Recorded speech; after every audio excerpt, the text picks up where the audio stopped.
Assalamualaikum warahmatullahi wabarakatuh.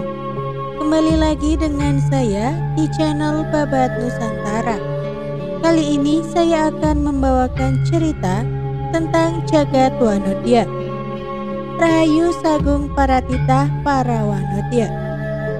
Pesona mitologi, mitos, mistik, misteri hingga sejarah dan legendanya selalu menarik untuk disimak. Dari legenda seorang ratu, cerita seorang gadis muda jelata, hingga kisah pahlawan putri, keseluruhannya menginspirasikan masyarakat, budaya, dan peradaban. Berikut adalah sosok wanita-wanita yang memancarkan aura kecantikan luar dalam. Yang pertama, Dewi Sri. Pada suatu zaman, tersebutlah sebuah taman indah dan damai, yaitu Taman Sorgaloka. Di tempat tersebut, berdiam seorang bernama Sunan Ambu, sosok yang lebih dikenal sebagai Sunan Ibu, perempuan penunggu kahyangan yang sedang menunggu kehadiran Dewi Sri Pohaci Longkancana. Dewi Sri melaporkan bahwa di suatu tempat di muka bumi yang bernama Buana Panca Tengah belum terdapat cahaya berupa sesuatu kebutuhan umat manusia. Mendengar hal tersebut, Sunan Ibu memerintahkan agar Dewi Sri berangkat ke Buana Panca Tengah. Dewi Sri tidaklah keberatan untuk berangkat ke Buana Panca Tengah, asalkan kepergiannya ditemani Eyang Prabu Guruminda. Permohonan Dewi Sri pun dikabulkan oleh Sunan Ibu. Sebelum berangkat meninggalkan Sorgaloka, Eyang Prabu Guruminda duduk bersemedi memohon petunjuk kepada Hyang Dewanata. Setelah selesai semedi dan memperoleh petunjuk, dengan kesaktiannya yang hanya dalam waktu sekejap, wujud Dewi Sri berubah bentuk menjadi sebuah telur. Setelah semua persiapannya selesai, maka berangkatlah Eyang Guruminda mengiring Dewi Sri dengan tujuan negara Buana Panca Tengah. Dewi Sri berwujud sebagai telur, disimpan dalam sebuah kotak bernama Cupu Gilang Kencana. Prabu Guruminda setelah beberapa lama terbang ke setiap penjuru utara, selatan, barat, timur, yang pada akhirnya pada suatu ketika Cupu Gilang Kencana terbuka dan telur di dalamnya pun terjatuh. Sudah menjadi kehendak yang maha kuasa, telur tersebut jatuh di suatu tempat yang mana tempat itu dihuni oleh Dewa Anta. Dewa Anta yang mengetahui di tempat bersemayamnya ada telur, maka telur itu pun dipeliharanya. Setelah beberapa waktu lamanya, telur tersebut menetas dan lahirlah seorang putri yang sangat cantik, yang tiada lain adalah Dewi Sri. Dalam kedewasaannya, dengan paras yang sangat cantik, maka tersiar berita ke seluruh negeri akan kecantikan dan sang putri. Dan berdatanganlah raja-raja kerajaan dengan maksud akan meminangnya sang putri untuk dijadikan permaisuri. Dewi Sri memperoleh pinangan dari para raja, tetapi Dewi Sri tidak merasa senang, karena bila ia menerima pinangan, berarti ia telah mengingkari tugas yang dibebankan kepadanya.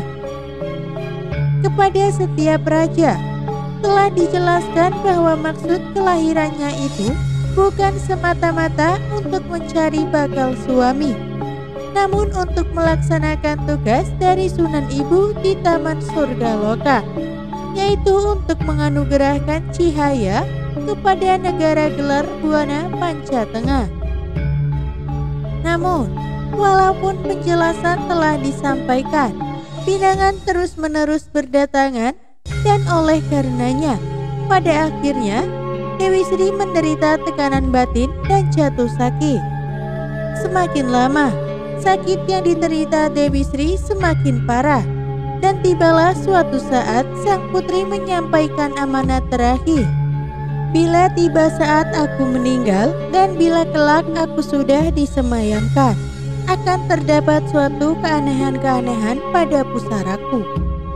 Dan akhirnya dengan kehendak yang maha kuasa, Dewi Sri pun meninggal dunia. Benarlah apa yang diamanatkan oleh sang putri akhirnya menjadi kenyataan.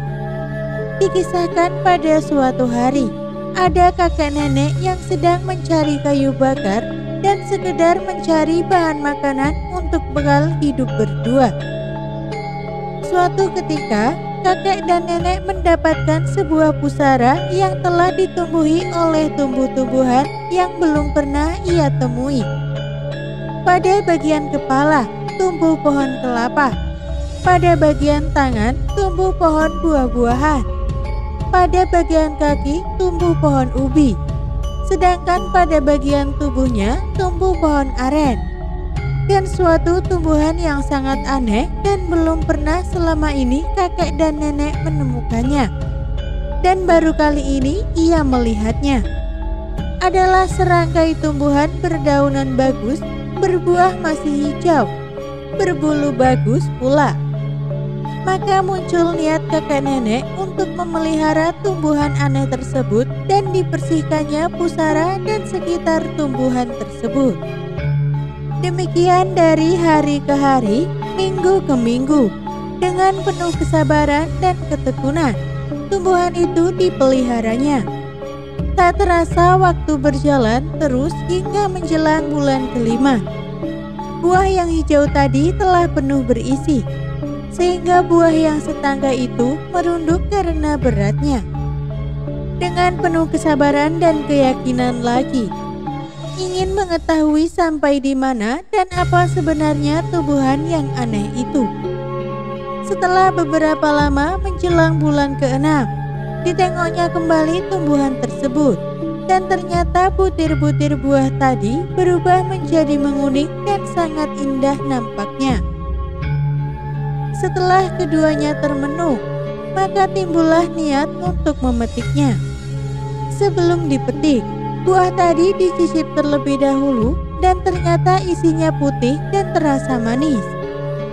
Kakek dan nenek menyiapkan dupa beserta apinya untuk membakar kemenyan untuk mohon izin kepada Hyang Widi.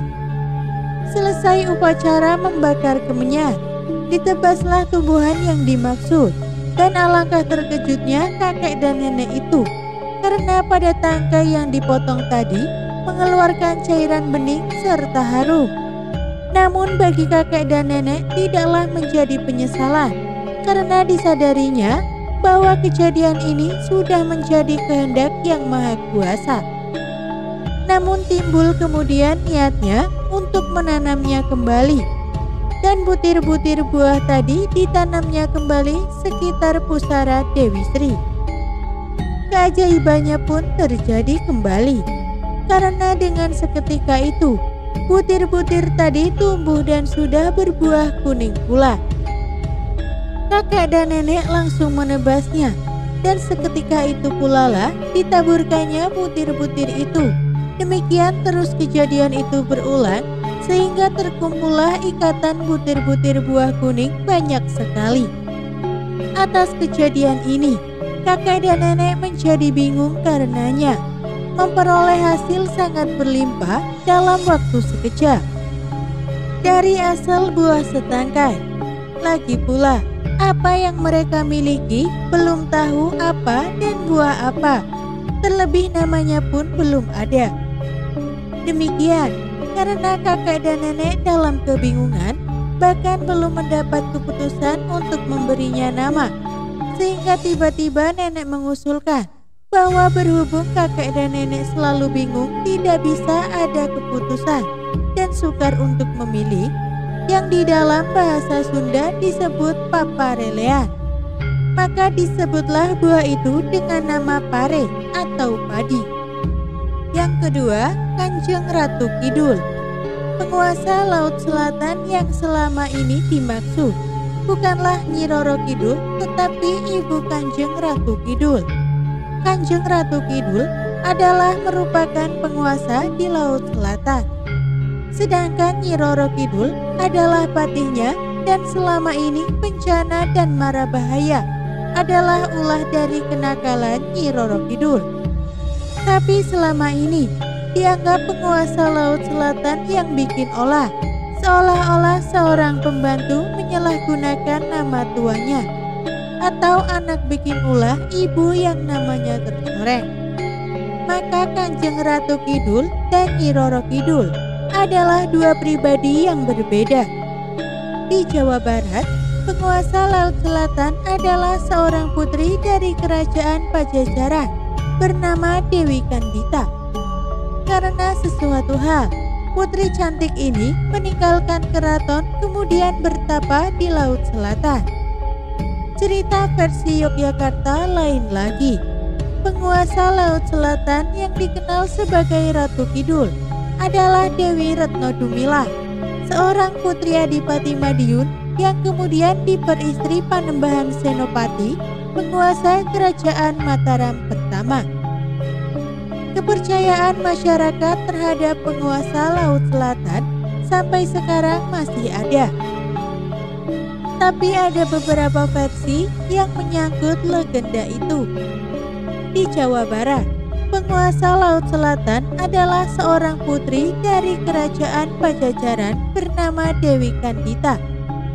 Karena sesuatu hal, putri cantik ini meninggalkan keraton kemudian bertapa di Laut Selatan. Bagi Raja Jawa, berkomunikasi dengan Ratu Kidul adalah sebagai salah satu kekuatan batin dalam mengelola negara. Sebagai kekuatan datang kasat mata, Kanjeng Ratu Kidul masih dimintai restu dalam kegiatan sehari-hari untuk mendapatkan keselamatan dan ketentraman. Kepercayaan terhadap Ratu Kidul ini diaktualisasikan dengan baik pada kegiatan labuhan, misalnya sebuah upacara tradisional keraton yang dilaksanakan di tepi laut di selatan Yogyakarta yang diadakan tiap ulang tahun Sri Sultan Hamengkubuwono menurut perhitungan tahun Saka. Upacara ini bertujuan untuk kesejahteraan Sultan dan masyarakat Yogyakarta. Kepercayaan terhadap Kanjeng Ratu Kidul juga diwujudkan lewat tari bedaya Lambang Sari dan bedaya Semang yang diselenggarakan untuk menghormati serta memperingati Sang Ratu. Bukti lainnya adalah dengan didirikannya sebuah bangunan di Komplek Taman Sari, istana di bawah air, sekitar 1 km sebelah barat Keraton Ngayogyakarta Hadiningrat, yang dinamakan Sumur Gumuling. Tempat ini diyakini sebagai tempat pertemuan Sultan dengan Ratu Pantai Selatan, Kanjeng Ratu Kidul. Penghayatan mitos Kanjeng Ratu Kidul tersebut tidak hanya diyakini dan dilaksanakan oleh pihak keraton saja, tetapi juga oleh masyarakat pada umumnya meluas sampai hingga ke seluruh pesisir lautan Nusantara. Yang selanjutnya Ratu Sima. Kalau disebutkan di sejarah yang kita pelajari bahwa Putri Sima berasal dari kerajaan Kalingga kuranglah tepat, karena kerajaan beliau bernama Kerajaan Medang Kamulyan. Medang Kamulyan sendiri sudah ada dari sejak awal-awal peradaban berdasarkan penanggalan dari Jangka Jayabaya. Tercatat Medang Kamulyan sebagai kerajaan induk Nuswantara ada di zaman kala Brawa di zaman besar Kaliswara dengan raja-rajanya Sang Mahaprabu Birawa dan Sang Mahaprabu Kandiawan. Terus di zaman kala Ruabara masih di zaman besar Kaliswara tercatat nama raja-raja Sang Mahaprabu Wisnupati, Sang Mahaprabu Sindula, Sang Mahaprabu Cingkaradewa, Sang Mahaprabu Isaka. Dan di masa-masa akhir Medang Kamulyan dipimpin oleh Sang Maharatu Simahawan. Kakek dari Putri Sima adalah Sang Mahaprabu Sri Mahapunggung yang menjadi maharaja di kerajaan Purwacarita yang letaknya di lereng Gunung Lawu ke arah timur. Sri Mahapunggung mempunyai 3 orang putra. Yang tertua bernama Kudungga, yang kedua adalah Kalingga, dan yang ketiga adalah Baduga. Dan yang mendapatkan wahyu ke Prabon kemudian adalah putra yang kedua bernama Kalingga. Kudungga menempati Kadipaten Jambudwipa, sekarang Pulau Kalimantan. Kalingga menempati Kadipaten Medan Kamulya, waktu itu berstatus kadipaten, dan nama beliau diabadikan untuk penamaan ibu kota negara. Dan yang bungsu Baduga menempati Kadipaten Medang Prawa, sekarang di daerah Cilangkap. Wilayah kekuasaan Medang Kamulyan adalah mulai dari Tegal hingga Pekalongan, menyusuri ke arah timur ke Gunung Muria, sampai ke daerah Pati dan Rembang ke utara sampai Karimun Jawa. Jadi pada saat itu, Pulau Jawa dan Karimun Jawa masih menyatu. Keraton pemerintahannya ada di tengah-tengah persis antara Gunung Muria dengan Karimun Jawa sekarang. Ada sebuah bisikan yang masuk ke Prabu Kalingga waktu itu bahwa kelak pada masa putrinya akan berkuasa, maka di akhir hayatnya akan ada Mahapralaya yang akan menyurutkan dan menenggelamkan kerajaan Medang Kamulya. Maka kemudian Prabu Kalingga membangun keraton kediaman atau keraton tempat tinggal di lereng Gunung Muria dan menghadap ke utara. Di daerah Keling itu sekarang. Biarpun hanya keraton tempat tinggal, tapi kemudian Prabu Kalingga lebih sering menjalankan roda pemerintahan di keraton kediamannya. Putri Prabu Kalingga yang bernama Si Mahawan ternyata yang mendapatkan wahyu ke Prabon. Beliau juga mendapatkan wahyu Sang Hyang Prajna Paramita. Sehingga setelah Prabu Kalingga lengser ke Prabon, maka Si Mahawanlah yang menjadi Maharatu di Medang Kamulya. Sang Maharatu Si Mahawan sangatlah cantik, pintar, berwibawa, sangat tegas, dan sangat sakti. Tak heran, di zaman Ratu Si Mahawan, kerajaan Medang Kamulyan dapat menyatukan Nusantara di seluruh bumi ini menjadi wilayah kekuasaannya. Maka Medang Kamulyan juga disebut sebagai kerajaan yang Salakanagara. Salakanagara adalah seluruh jagat. Penyebutan untuk kerajaan yang secara absolut menguasai seluruh wilayah di bumi. Selain Medang Kamulyan yang tercatat Salakanagara adalah Medang Gili atau Gilingaya dan Medang Gana. Bahkan beberapa penamaan Sanskerta yang masih banyak dapat kita temui di wilayah Rusia, Eropa Utara, dan Amerika Utara terjadi pada masa kejayaan Ratu Si Mahawan ini. Kejujuran dan ketertiban adalah satu hal yang sangat ditegakkan pada masa itu. Maka pada suatu masa, untuk menguji kejujuran rakyatnya, Ratu Si Mahawan menaruh pundi-pundi emas di jalanan untuk melihat sebagaimana rakyat Medang Kamulyan akan ketergiuran pundi-pundi emas tanpa pemilik itu. Tak dinyana, pundi emas memang tidak hilang dan masih utuh, tapi bergeser letaknya dari penempatan semula. Maka dikumpulkanlah seluruh tumenggung dan punggawa kerajaan, serta bertanyalah Ratu Si Mahawan tentang siapa yang menggeser pundi-pundi emas itu untuk dapat dicari tahu siapakah pelakunya. Pangeran Pati yang putra dari Ratu Si Mahawan secara ksatria maju ke depan dan berkata bahwa dialah yang secara tidak sengaja pada saat melewati jalan tersebut menginjak pundi-pundi emas itu sehingga letak pundi emas tergeser peletakannya. Atas dasar penegakan hukum tanpa memandang siapapun, maka kemudian Sang Maharatu memerintahkan untuk memotong kaki dari sang Pangeran Pati. Betapa sedih dan malunya putranya sendiri atas tindakan ibunya. Maka setelah dipotong kakinya, sang putra mahkota memilih untuk moksa.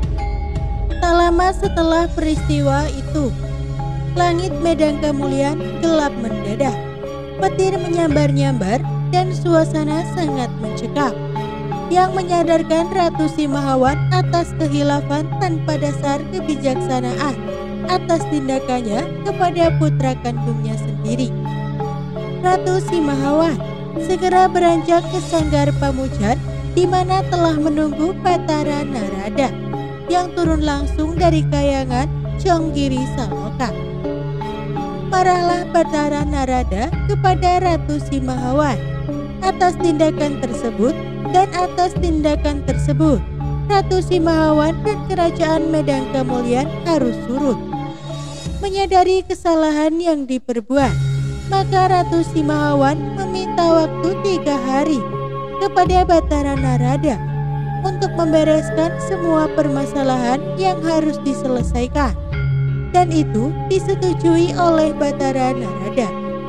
Maka kemudian Ratu Simahawan memerintahkan seluruh penghuni keraton dan penduduk Medan Kemuliaan untuk mengungsi ke Kerajaan Gilingwesi, di mana sebelum itu Wahyu Keprabon memang sudah oncat dari Ratu Simahawan ke keturunan Sri Baduga, yaitu Bambang Brahmani yang beristrikan Dewi Sri Hunon.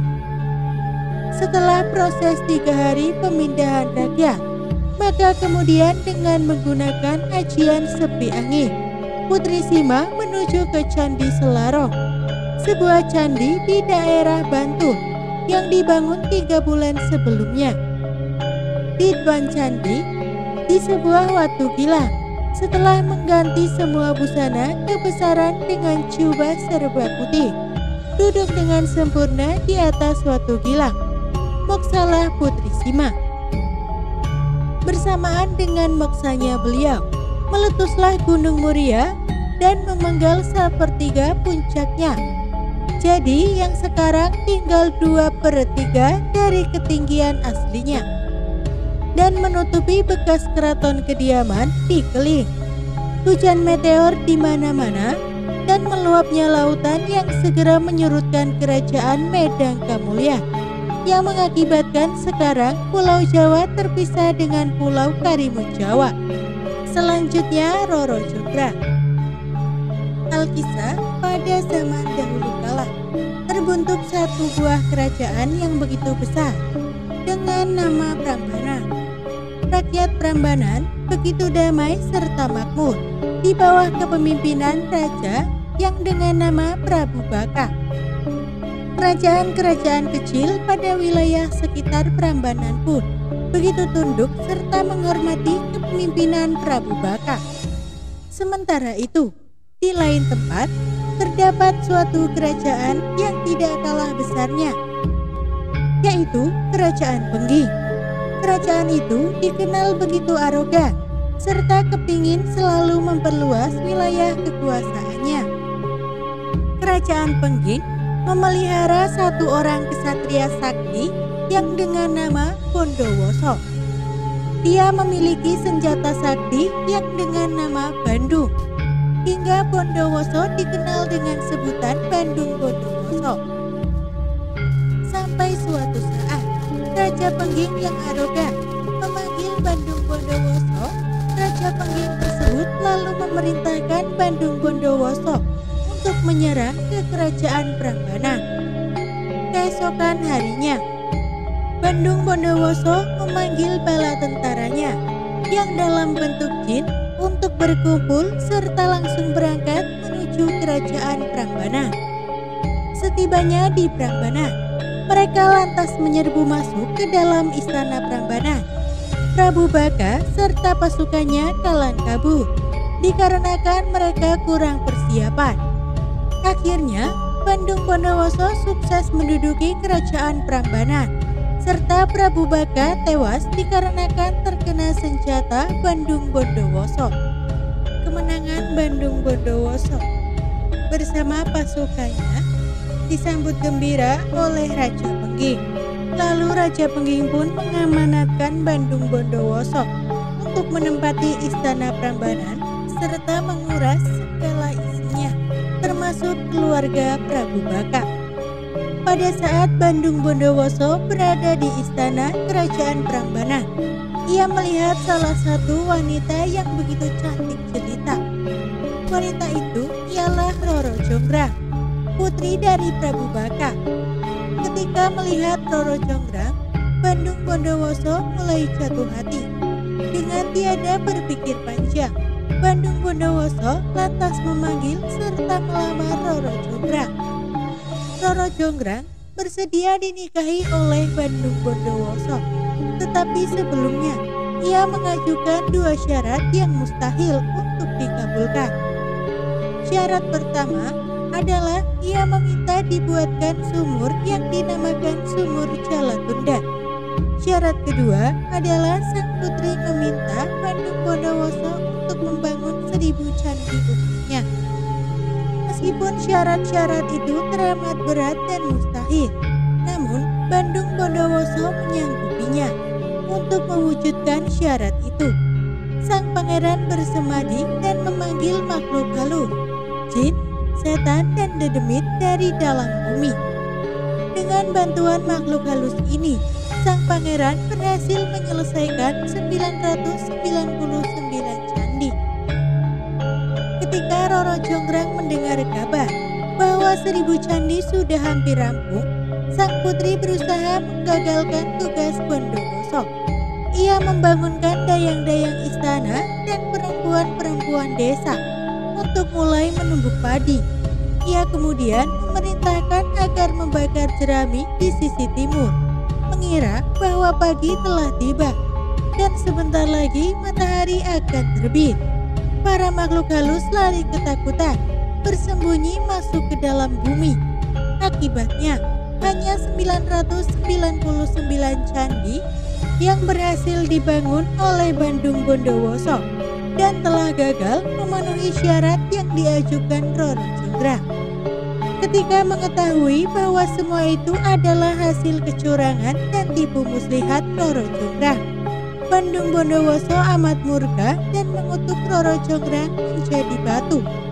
Sang putri berubah menjadi arca yang terindah untuk menggenapi candi terakhir. Dan situs keraton Ratu Baka di dekat Prambanan adalah istana Prabu Baka. Sedangkan 999 candi yang tidak rampung kini dikenal sebagai Candi Sewu dan Arca Durga di ruang utara candi utama di Prambanan adalah perwujudan sang putri yang dikutuk menjadi batu dan tetap dikenang sebagai Roro Jonggrang yang berarti gadis yang rapi. Dan yang terakhir, Raden Ajeng Kartini. Raden Ajeng Kartini lahir di Jepara, Jawa Tengah, 21 April 1879. Dikenal sebagai pelopor pendidikan perempuan pribumi. Pada 1922 oleh 4 saudara, Dordogne Stotley disajikan dalam bahasa Melayu dengan judul Habis Gelap Terbitlah Terang. Buku ini diterbitkan oleh Balai Pustaka. Archimin Pane, salah seorang sastrawan pelopor pujangga baru, tercatat sebagai salah seorang penerjemah surat-surat Kartini ke dalam Habis Gelap Terbitlah Terang. Surat-surat Kartini, renungan tentang dan untuk bangsanya, dapat dibaca sebagai sebuah roman kehidupan perempuan. Ini pula yang menjadi salah satu penjelasan mengapa surat-surat tersebut ia bagi ke dalam 5 bab pembahasan. Surat-surat Kartini juga diterjemahkan oleh Sulastin Sutrisno pada tahun 1979. sebuah buku berisi terjemahan Sulastin Sutrisno. Versi lengkap Durduis Ternis Tonlich pun terbit. Buku kumpulan surat dengan judul Surat-surat Kartini, renungan tentang dan untuk bangsanya. Menurut Sulastin, judul terjemahan seharusnya menurut bahasa Belanda adalah Surat-surat Kartini, renungan tentang dan untuk bangsa Jawa. Sulastin menilai, meski tertulis Jawa, yang didamba sesungguhnya oleh Kartini adalah kemajuan seluruh bangsa Indonesia. Demikianlah kisah yang dapat saya sampaikan. Kurang lebihnya mohon maaf. Tetap dukung channel kami dengan cara klik like, komen, dan subscribe. Wassalamualaikum warahmatullahi wabarakatuh.